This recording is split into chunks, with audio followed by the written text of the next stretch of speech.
Hello everyone. இன்னைக்கு நம்மளோட world பார்த்தீங்க அப்படின்னா நிறைய சயின்டிஃபிக் டெக்னாலஜிஸோட அண்ட் கல்ச்சரோட மாறிட்டே இருக்குது.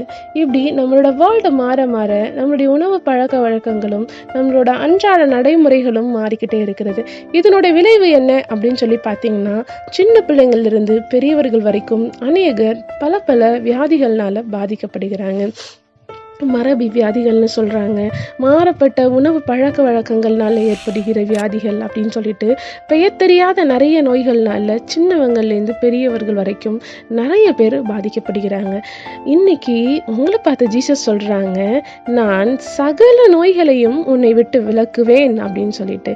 இன்னைக்கு நீங்கள் கஷ்டப்பட்டுட்டு இருக்கீங்க இல்லையா, ஏதோ ஒரு நோய், ஏதோ ஒரு கஷ்டம் உங்களுக்குள்ளே இருந்துக்கிட்டு ஒரு வேதனையை உங்களுக்கு கொடுத்துக்கிட்டே இருக்கு இல்லையா, ஒரு முள் மாதிரி உங்களை கொத்திட்டு இருக்கு இல்லையா. நீங்க நினைக்கலாம், எனக்கு எல்லாமே நல்லா இருக்குது, இந்த நோய் மட்டும் என்னை விட்டு போயிடுச்சு அப்படின்னா என் லைஃப் ரொம்ப நிம்மதியா இருக்கும், இந்த ஒரு வேதனை மட்டும் என்னை விட்டு போயிடுச்சு, பல நாளா என்னை தொடர்ந்து வந்துட்டு இருக்கிற இந்த வலி மட்டும் என்னை விட்டு போயிடுச்சு அப்படின்னா என் லைஃப் நல்லா இருக்கும் அப்படின்னு சொல்லி நீங்க நினைக்கிறீங்க இல்லையா. உங்களை பார்த்து தான் ஜீசஸ் சொல்றாங்க, நான் சகல நோய்களையும் உன்னை விட்டு விலக்குவேன் அப்படின்னு சொல்லிட்டு.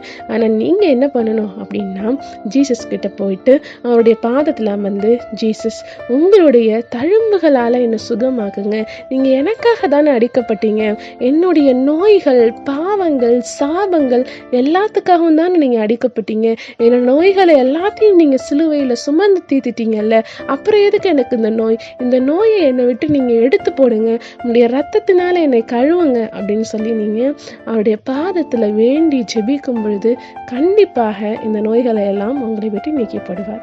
Thank you.